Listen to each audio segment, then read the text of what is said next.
Hello student, देखिए मैं आज आपके साथ डिस्कस करूंगा फ्री रेडिकल सब्स्टिट्यूशन रिएक्शन। देखिए बहुत इंपॉर्टेंट केमिकल प्रॉपर्टी है ये, और ये केमिकल प्रॉपर्टी हमारे सैचुरेटेड हाइड्रोकार्बन की समझ लीजिए एक तरीके से फंडामेंटल जान है।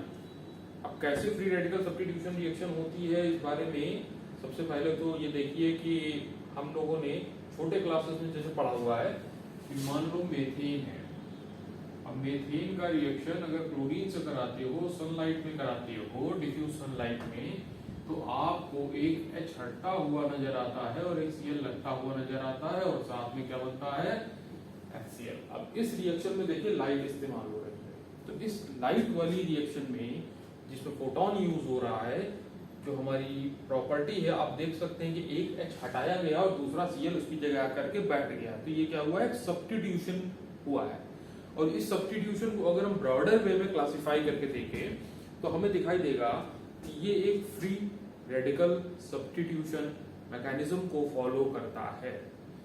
क्या है फ्री रेडिकल सब्स्टिट्यूशन मैकेनिज्म, इसको आइए बहुत अच्छे से आज समझते हैं। पहले तो इसमें सबसे पहले जो स्टेप आएगा वो आएगा इनिशिएशन।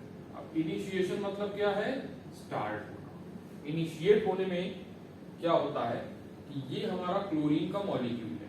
अब इस क्लोरीन के मॉलिक्यूल पर ये जो लाइट यहाँ पर यूज हो रही है, वो लाइट में छोटे छोटे फोटॉन्स होते हैं, जो एनर्जी पार्टिकल्स होते हैं। अब इस एनर्जी पार्टिकल को जब आप इसके ऊपर गिराएंगे तो आप देखेंगे कि ये बॉन्ड आपका बराबर बराबर टूट जाएगा। बराबर बराबर टूटने का क्या मतलब है कि होमोलाइटिक फिजन हो गया। होमोलाइटिक फिजन क्या होता है, जिसमें हमारे बॉन्ड के दोनों इलेक्ट्रॉन बराबर बराबर टूट जाएं। अब इसके टूटने के बाद हमें क्या मिलेगा, क्लोरीन फ्री रेडिकल मिलेगा। क्लोरीन फ्री रेडिकल मिलने के साथ ही ये रिएक्शन बहुत तेज होती है, आप इसकी स्पीड का अंदाजा नहीं लगा सकते। मतलब एक बार स्टार्ट हो गई तो फिर ये खत्म ही होती है, रुकती नहीं बीच में, आप ऐसे समझिएगा। तो अब क्लोरीन फ्री रेडिकल हमारा तैयार हो चुका है। अब हमारा वो स्टेप आएगा जो इस पूरे प्रोसेस की जान है, और वो है प्रोपगेशन स्टेप। तो प्रोपगेशन स्टेप में क्या होता है, प्रोपगेशन में रिएक्शन आगे बढ़ती है। इस तरह से आगे बढ़ती है कि इसमें हमारा जो मीथेन का मॉलिक्यूल है उस पर एक Cl फ्री रेडिकल अटैक कर रहा है। तो Cl फ्री रेडिकल जब अटैक करेगा तो वो यहाँ पर जो H मौजूद है उस H से कहेगा ऐसा करो, मैं एक रेडिकल हूं, मैं इस वक्त प्रॉब्लम में हूं, तो तुम एक रेडिकल के फॉर्म में अपना बॉन्ड कार्बन से तोड़ दो। तो तुम भी क्या करो, होमोलाइटिक फिजन कर लो, और इस फिजन को करने के बाद तुम मेरे साथ बॉन्डिंग कर लो, और मेरे साथ बॉन्डिंग करके हम एक स्टेबल मॉलिक्यूल बनाएंगे जिसका फ्यूचर बहुत ही थर्मोडायनेमिकली क्या होगा, स्टेबल होगा। अब इसके बाद क्या हुआ कि मॉलिक्यूल ऑफ HCl तैयार हो गया और हमारा CH3 फ्री रेडिकल यहाँ पर तैयार होता है। अब देखिए प्रॉब्लम किसकी थी, Cl की। Cl तो अपना काम बना करके यहाँ से भाग गया HCl का मॉलिक्यूल बनकर। कौन सा चीज तैयार हो गई, रेडिकल कौन सा तैयार हो गया, CH3 रेडिकल। तो प्रोपगेशन का ये पहला स्टेप है। इस प्रोपगेशन के पहले स्टेप में अगर आप गौर करें तो आप कार्बन और हाइड्रोजन का बॉन्ड टूटा है और हाइड्रोजन और क्लोरीन का बॉन्ड फॉर्म हुआ है। इस तरह से प्रोपगेशन के पहले स्टेप में हमारा मिथाइल फ्री रेडिकल या हाइड्रोकार्बन का फ्री रेडिकल जनरेट हुआ है। अब क्या होगा, सेकंड स्टेप में जो हमारा CH3 फ्री रेडिकल है वो एक फ्रेश मॉलिक्यूल क्लोरीन के साथ अटैक का प्रोसेस अडॉप्ट करेगा। ये गैंग वॉर लाइक सिचुएशन है। जैसे पहले हाइड्रोजन ने किसको नुकसान पहुंचाया, हाइड्रोकार्बन को। अब हाइड्रोकार्बन बात को याद रखिए, उसने अटैक किया किस पर, हाइड्रोजन पे। तुमने मेरा एक गिरा दिया, अब तुम्हारा एक आदमी मार देंगे, इस तरह से प्रोसेस है। तो CH3 फ्री रेडिकल ने क्लोरीन के मॉलिक्यूल को भी वैसे ही होमोलाइटिकली तोड़ दिया, बराबर बराबर। इस होमोलाइटिकली तोड़ने में Cl का फ्री रेडिकल आकर के कार्बन के साथ बॉन्ड बना लेता है, और अब Cl फ्री रेडिकल फिर तैयार हो जाता है। अब इस प्रोसेस में आप देखिए, पहले Cl फ्री रेडिकल हाइड्रोकार्बन पे अटैक करता है और अपने आप को न्यूट्रलाइज करके एक हाइड्रोकार्बन का फ्री रेडिकल जनरेट कर दिया। Cl ने पहले एक आदमी मारा इसका। अब दूसरे स्टेप में क्या होगा, हाइड्रोकार्बन बदला लेगा उसी हाइड्रोजन के फ्रेश मॉलिक्यूल से। तो यहाँ पर इसने क्या किया, इस Cl फ्री रेडिकल को तोड़ दिया होमोलाइटिकली, और अब हाइड्रोजन फिर तैयार है इस पर अटैक करने के लिए फ्रेश मॉलिक्यूल मीथेन पर। तो ये मारामारी का प्रोसेस चलता रहेगा, तब तक चलेगा जब तक कोई एक गैंग पूरी तरह से खत्म ना हो जाए या दोनों गैंग पूरी तरह से खत्म ना हो जाए। अब होगा क्या, लास्ट में एक स्टेप आएगा टर्मिनेशन। तो टर्मिनेशन में क्या होगा, जो लोग भी बचे हैं, जो रेडिकल भी बचे हैं, जैसे मान लीजिए हाइड्रोकार्बन के रेडिकल बच गए, तो हाइड्रोकार्बन के रेडिकल आपस में मिल करके बॉन्ड फॉर्म कर लेंगे और ये एक सीज फायर लाइक सिचुएशन होगी, जिसमें क्या होगा कि मॉलिक्यूल अब स्टेबल हो गया है और अब रिएक्शन, यहाँ चेन रिएक्शन, ये जो लगातार प्रोपगेशन चल रही थी, ये रुक जाएगी। तो आप देख सकते हैं टर्मिनेशन के स्टेप में क्या होगा, ये लेफ्ट हैंड साइड में तो हमारे पास फ्री रेडिकल्स होंगे, लेकिन राइट हैंड साइड में हमारे पास एक स्टेबल मॉलिक्यूल होगा जो रेडिकल कभी नहीं हो सकता। तो एक बार ये क्वेश्चन पूछा भी गया है कि टर्मिनेशन के स्टेप में प्रोडक्ट साइड पे फ्री रेडिकल होता या नहीं होता, मतलब उसमें ऑप्शंस थे, उन ऑप्शंस में ये देखा गया था कि कौन कौन से हमारे 4 ऑप्शंस में टर्मिनेशन हो सकते हैं या नहीं हो सकते। तो उसमें यही देखना है कि प्रोडक्ट साइड पे हमारा रेडिकल फॉर्म टर्मिनेशन में नहीं होना चाहिए। अब मान लीजिए क्लोरीन फ्री रेडिकल बच गया होता अगर, तो क्लोरीन फ्री रेडिकल आपस में मिलकर के क्या बना लेते, Cl2 का फ्रेश मॉलिक्यूल। अब देखिए ये रिएक्शन मैकेनिज्म जो आपके सामने रखी गई, ये बहुत सिंपल है, जेईई में इससे क्वेश्चन नहीं पूछेगा, लेकिन इन फंडामेंटल्स को यूज जरूर किया जाएगा। अब इसमें इंपॉर्टेंट बात क्या है, इसमें इंपॉर्टेंट बात ये है कि इस स्टेप प्रोपगेशन स्टेप में जो 2 स्टेप हैं, इनकी अपनी एक थर्मोडायनेमिक्स है। थर्मोडायनेमिक्स मतलब क्या, डेल्टा H1 और डेल्टा H2। भाई बॉन्ड तोड़ना और बॉन्ड बनना एक एनर्जी की इकोनॉमी है। एनर्जी की इकोनॉमी क्या मतलब, बॉन्ड टूटने में एनर्जी खर्चा होगी, बॉन्ड बनने में एनर्जी क्या होगी, रिलीज होगी। तो आप कैसा बिजनेस करना पसंद करेंगे, प्रॉफिट वाला या लॉस वाला? तो डेफिनेटली जवाब आता है कि प्रॉफिट वाला। तो अगर हमारे स्टेप्स एक्सोथर्मिक हैं, एक्सोथर्मिक मतलब डेल्टा H या एंथैल्पी क्या होना, नेगेटिव होना। तो अगर हमारे स्टेप्स एक्सोथर्मिक हैं तो डेफिनेटली हमारे जो प्रोसेस की इकोनॉमी होगी एनर्जी वाइज, वो कैसी होगी, फिजिबल होगी, स्पॉन्टेनियस प्रोसेस होगा। तो इस प्रोसेस में अच्छी खासी एनर्जी दोनों स्टेप्स में रिलीज हो रही है, तो वही एनर्जी इसको आगे प्रोपगेट कराती रहती है। एक बार ये भी बात पूछी जाती है, ये जो लाइट आपने इनिशियली दी है, क्या ये लाइट लगातार आपको देनी पड़ेगी? तो जवाब है नहीं। एक बार स्टार्ट कर दीजिए, अगर एनर्जी रिलीज हो रही है, इकोनॉमी अपने आप में सस्टेनेबल है, तो प्रोसेस खुद बखुद, धंधा खुद बखुद आगे बढ़ता रहेगा, क्योंकि मुनाफा हो रहा है, उसी मुनाफे से धंधा लगातार आगे बढ़ता चला जाएगा। तो ये हमारे क्वेश्चंस में जो बातें पूछी जाती हैं, एक तो ये बात कि हमारा इंटरमीडिएट क्या है इस रिएक्शन का, तो इंटरमीडिएट हमारा इस रिएक्शन का क्या है, फ्री रेडिकल है। याद रखिएगा हमारा इंटरमीडिएट क्या है, फ्री रेडिकल। अब देखिए ये बताने की जरूरत नहीं पड़नी चाहिए कि फ्री रेडिकल्स क्या होते हैं। फ्री रेडिकल्स में हमारे पास एक अनपेयर्ड इलेक्ट्रॉन होता है और वो unpaired electron pure P orbital में इस तरह से एग्जिस्ट करता है। हाइब्रिडाइजेशन क्या होता था, sp2, और शेप क्या होती थी, ट्रायगोनल प्लेनर। तो ये सारी बातें आपको पहले से जीओसी में पढ़ाई जा चुकी हैं, ये मैं मान के चल रहा हूं, और अगर नहीं आपको आता तो कम से कम आप एक बार रिवाइज कर लीजिए इन चीजों को। अब बात आती है कि हमारे पास इस फ्री रेडिकल की स्टेबिलिटी का एक डायग्राम भी था, याद करो, जिसमें डिग्री वाइज कौन सा फ्री रेडिकल ज्यादा स्टेबल होगा, उससे कम कौन, उससे कम कौन, ये सारी बातें आपसे डिस्कस की जा चुकी हैं। तो उस स्टेबिलिटी ऑर्डर का यहाँ काफी इस्तेमाल होगा, बात समझ में। अब हमें उस फ्री रेडिकल की स्टेबिलिटी को यूज करना है, हमें उस पे क्वेश्चंस मिलेंगे फ्री रेडिकल की स्टेबिलिटी पे, और हमें इस एंथैल्पी पर भी क्वेश्चंस मिलेंगे। तो ये पॉइंट मार्क करके रखिएगा, इस मैकेनिज्म में कितने टॉपिक पे क्वेश्चन बन सकते हैं। फ्री रेडिकल स्टेबिलिटी पे क्वेश्चन बन सकता है, एंथैल्पी पे क्वेश्चन बन सकता है, टर्मिनेशन स्टेप पर क्वेश्चन बन सकता है। इसको नोट कर लीजिए, ये हमारे इंपॉर्टेंट पॉइंट ऑफ डिस्कशन। अब आइए इस प्रोसेस को हम आगे बढ़ाते हैं। देखिए इतना तो खैर क्लियर हो गया ना कि मेथेन की जगह अगर एथेन ले लें तो आपका इथाइल क्लोराइड बनेगा। तो इस तरह की लाइट वाली जितनी भी रिएक्शंस हैं वो रिएक्शन किस कैटेगरी में आती हैं, फ्री रेडिकल सब्स्टिट्यूशन में आती है। तो इस फ्री रेडिकल सब्स्टिट्यूशन को आइए थोड़ा सा आगे कंटिन्यू करते हैं। अब समझिए, कहा यह जाता है कि जैसे मान लीजिए हमारे पास मेथेन, तो मेथेन में क्लोरीन यूज करेंगे तो क्या मिलेगा, मिथाइल क्लोराइड मिलेगा अपार्ट फ्रॉम HCl। इसी जगह अगर एथेन होता तो हमें क्या मिलता, इथाइल क्लोराइड मिलता CH3CH2Cl। लेकिन अगर प्रोपेन होता तो हमें क्लोरीन यूज करने पर क्या मिलता, प्रोपाइल क्लोराइड। और ये प्रोपाइल क्लोराइड टर्मिनल पर हो सकता है या मिड पॉइंट पर हो सकता है। तो देखिए बात, 2 कार्बन के बाद 3 कार्बन के बाद वैसे ही है नंबर ऑफ प्रोडक्ट्स क्या होने लगे, बढ़ने लगे। तो इन नंबर ऑफ प्रोडक्ट्स पे हमें यहां पर डिस्कशन करना है। अब अगर बात करी जाए, जस्ट ए मिनट,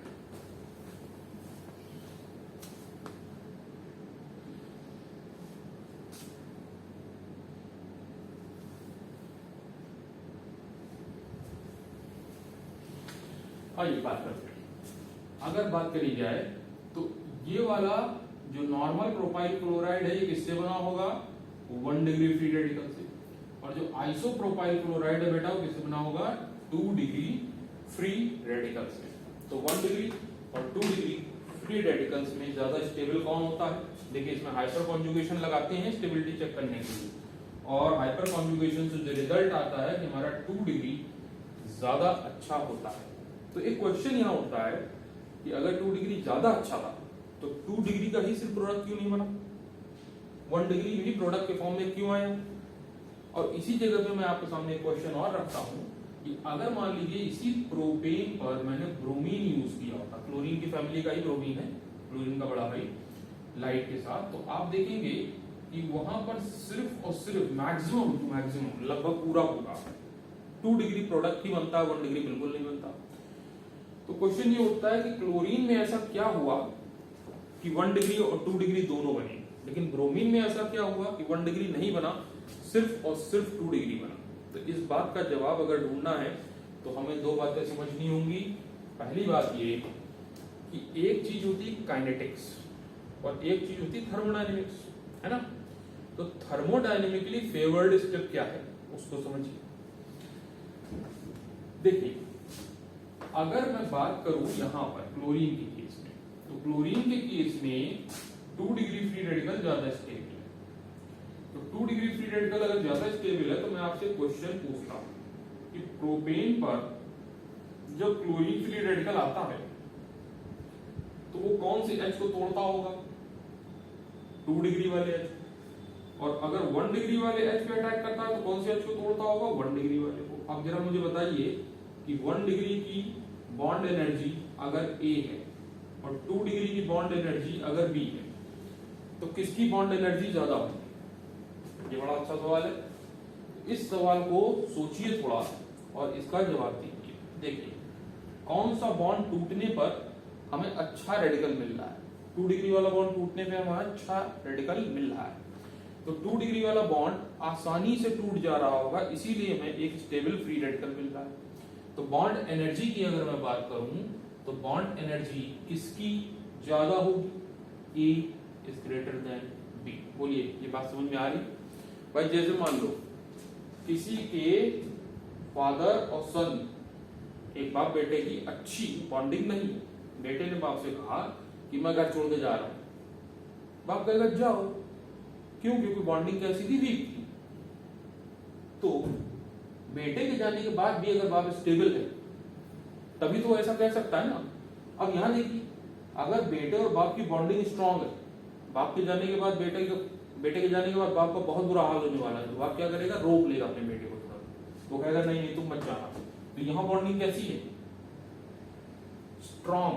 क्यों, क्योंकि इसके जाने के बाद 1 डिग्री अनस्टेबल, इसके जाने के बाद 2 डिग्री स्टेबल। तो ये बातें थोड़ा समझ कर चलिए। तो बॉन्ड एनर्जी किसकी ज्यादा हुई, A की, बॉन्ड एनर्जी कम B, ठीक है। अब समझिए कि हमारी जो एनर्जी है डेल्टा H वाली, delta H1 and delta H2, अभी बात हुई थी ना प्रोपगेशन में 2 तरह की एनर्जीज होती हैं। तो ये सबसे ज्यादा फ्लोरिनेशन में होती है, देन क्लोरिनेशन में होती है, देन ब्रोमिनेशन में होती है, देन आयोडाइजेशन में होती है। आयोडाइजेशन में तो एंडोथर्मिक होने लगता है, एंथैल्पी हमारा। तो बताइए किसके पास एनर्जी सबसे ज्यादा है, क्लोरीन के पास, उससे कम क्लोरीन के पास, उससे कम ब्रोमीन के पास, उससे कम आयोडीन के पास। तो अब अगर ये बात आपको समझ में आ रही है तो क्लोरीन और ब्रोमीन में ज्यादा पैसे वाला कौन है, क्लोरीन। अब एक एग्जांपल मैं यहां आपके सामने रखता हूं कि आप एक पिक्चर देखने गए, सपोज वहां टिकट है 300 रुपए का, अब आप पॉकेट में 1000 रुपए लेके गए, वहां पहुंचे पता चला हाउसफुल होने वाला है, तो हो सकता है आपको विंडो पे टिकट मिले, हो सकता है आपको विंडो पे टिकट ना मिले। तो ऐसी सिचुएशन में आप क्या करेंगे कि वहीं पे एक टिकट ब्लैक करने वाला बंदा टहल रहा है, वैसे ब्लैक में टिकट नहीं लेना चाहिए, तो ब्लैक वाला टिकट क्या आपको इजीली अवेलेबल है, लेकिन उसके लिए पैसे आपको थोड़े ज्यादा देने हैं। और विंडो से अगर टिकट मिलेगा तो मुश्किल से अवेलेबल है, लेकिन उसके लिए पैसे आपको कम देने हैं। अगर आपकी पॉकेट में पैसा ज्यादा है तो जो दोनों में से कोई भी टिकट मिलेगा, सस्ता या महंगा, आप फटाफट उसे खरीद लो। तो मान लीजिए क्लोरीन के पास ज्यादा पैसे हैं, वो गया, उसे सस्ता एच मिलेगा कम बॉन्ड एनर्जी वाला, तो भी वो कहेगा तोड़ दो, और उसे महंगा एच मिलेगा ज्यादा बॉन्ड एनर्जी वाला, तो भी वो क्या कहेगा, उसको तोड़ दो। तो फ्लोरिनेशन में इसीलिए आपको दोनों तरह के प्रोडक्ट पॉसिबल होते दिखाई देते। अब इसी जगह बेचारे ब्रोमीन की हालत को देखिए कि मान लीजिए ब्रोमीन इसी पिक्चर को देखने गया है और घर से उसको मिले हैं सिर्फ 500 रुपए, 200 रुपए किराए के और 300 रुपए टिकट के। अब वो बंदा वहां पहुंचा और इसी सिचुएशन में, सेम सिचुएशन में वहां खड़ा होकर क्या करेगा, वो बार्गेनिंग कर पाएगा क्या ब्लैक वाले से? कभी नहीं कर पाएगा। वो तो खाली क्या कर सकता, पिक्चर देख सकता, घर जा सकता। तो बस इतनी बात को समझिए कि ब्रोमीन जब यहाँ पहुंचा तो उसके सामने अगर 1 डिग्री वाला एच आएगा और 2 डिग्री वाला, तो कौन सा तोड़ेगा हमेशा, सस्ता वाला। तो 2 डिग्री प्रोडक्ट यहाँ पर आसानी से बनेगा। वैसे इसकी बहुत सारी डिटेलिंग होती है, सेलेक्टिविटी और प्रोबेबिलिटी, दो फंडे इसमें चलते हैं। आइए थोड़ा सा उस पर भी डिस्कशन कर लेते हैं। अगर मैं क्लोरिनेशन में बात करूं तो क्लोरिनेशन में सेलेक्टिविटी कैसे डिसाइड होती है, इसको समझिए थोड़ा सा। क्लोरिनेशन में जो मान लीजिए प्रोपेन, तो प्रोपेन वो 1 डिग्री है, ये 1 डिग्री है, ये 2 डिग्री है। तो 1 डिग्री वाले एच कितने हैं हमारे पास, 1 डिग्री एच की काउंटिंग हमारे पास है 6, देखिए 3 यहाँ 3 यहाँ। 2 डिग्री एच हमारे पास कितने हैं, 2 डिग्री एच हमारे पास सिर्फ 2 है, और 3 डिग्री एच हमारे पास कितने हैं, 0। अब ये हमारे नंबर ऑफ एच जो है वो प्रोबेबिलिटी को रिप्रेजेंट करते हैं, जितने ज्यादा एच होंगे वो क्या रिप्रेजेंट की जाएगी, प्रोबेबिलिटी। और दूसरी चीज आती है सेलेक्टिविटी। तो सेलेक्टिव ऐसे ये चीज आपकी जेईई एडवांस के लिए ज्यादा इंपॉर्टेंट है, जेईई मेन में इसका क्वेश्चन आना थोड़ा सा पॉसिबल नहीं होता। 1 डिग्री एच को अगर हम 1 बोले तो इससे 3.8 टाइम्स ज्यादा इजीली 2 डिग्री, और 3 डिग्री से 5 टाइम्स ज्यादा इजीली टूटेगा। तो अब हमें प्रोबेबिलिटी और सिलेक्टिविटी दोनों को यूज करना है। तो प्रोबेबिलिटी और सिलेक्टिविटी दोनों को यूज करते हुए दोनों को मल्टीप्लाई करेंगे। यहाँ 6 आ रहा है, यहाँ कितना आ रहा हमारा 7.6, यहाँ कितना आ रहा है 0। तो अब ये काउंट हमारा कितना आ रहा है 13.6। तो अब अगर परसेंटेज निकालना चाहते हैं आप कि 1 डिग्री प्रोडक्ट का कितना होगा, तो 6 divided by total into 100 and 7.6 divided by 13.6 into 100, this is the percentage of 2 degree product। तो इसी तरह से आप बाकी मॉलिक्यूल्स में भी निकाल सकते हैं। जैसे मान लीजिए किसी ने ये ले लिया, सपोज हमारे पास ये, तो अब इसमें हमारे पास 1 डिग्री कार्बन कितने हैं, 3 है, 1 2 3, और उनके एच कितने हैं 9, और 3 डिग्री कार्बन हमारा 1 है, उस पे एच भी 1 है। तो इसी तरह से सिलेक्टिविटी प्रोबेबिलिटी को मल्टीप्लाई करके हम क्या निकालेंगे, परसेंटेज यील्ड ऑफ प्रोडक्ट निकालते हैं। तो ये हमारा प्रोसेस है 1 डिग्री और 2 डिग्री को सेलेक्ट करने का। अब इसी जगह देख लीजिए भाई सबसे अमीर कौन है, क्लोरीन ब्रोमीन में ज्यादा अमीर कौन, क्लोरीन है। लेकिन अब क्लोरीन से भी ज्यादा बिगड़ा हुआ रईस कौन है, क्लोरीन। तो ज्यादा पैसा होना ठीक है, लेकिन एक्सेस पैसा होना फिर इतना खराब कर देता है कि आप कंट्रोल नहीं कर पाएंगे। तो फ्लोरिनेशन में क्या होगा कि अगर आप फ्लोरिनेशन कराते हो तो वो इतनी ज्यादा एनर्जी प्रोपगेशन में रिलीज करेगा कि वो आपके कंट्रोल से बाहर हो जाएगी। इवन फ्लोरिनेशन के लिए कहा जाता है कि -40 डिग्री सेंटीग्रेड पर भी अगर फ्लोरीन और हाइड्रोकार्बन को रख दें आप, तो वो प्रोडक्ट फटाफट बना लेते हैं। तो ऐसी चीज जिसको हम कंट्रोल ही ना कर पाए, उसको कराने का फायदा कुछ नहीं है। That's why live it. Uncontrolled है, बेगर मतलब वायलेंट है, छोड़ दीजिए इसको। अब इसी जगह पे मैं बात करूंगा आपसे आयोडीन। आयोडीन को लेकर चले तो आयोडीन बड़ा मॉलिक्यूल, बड़े बड़े एटम से मिलकर बना। तो आयोडीन वाली रिएक्शन इतनी सुस्त है कि मान लीजिए वो हो भी गई तो क्या बनेगा साथ में HI। और यहाँ पॉली सब्स्टिट्यूशन पॉसिबल है, जैसे डाई ट्राई टेट्रा पर भी पॉसिबल है। आयोडीन में एक ही हो जाए बहुत बड़ी बात है, डाई तो सोचना भी गलत बात है, क्योंकि कार्बन बहुत छोटा है और आयोडीन बहुत बड़ा है, इसलिए डाई ट्राई टेट्रा नहीं सोचना इस पर, ठीक है। अब देखिए मान लीजिए मोनो सब्स्टिट्यूशन हुआ, साथ में क्या बना HI।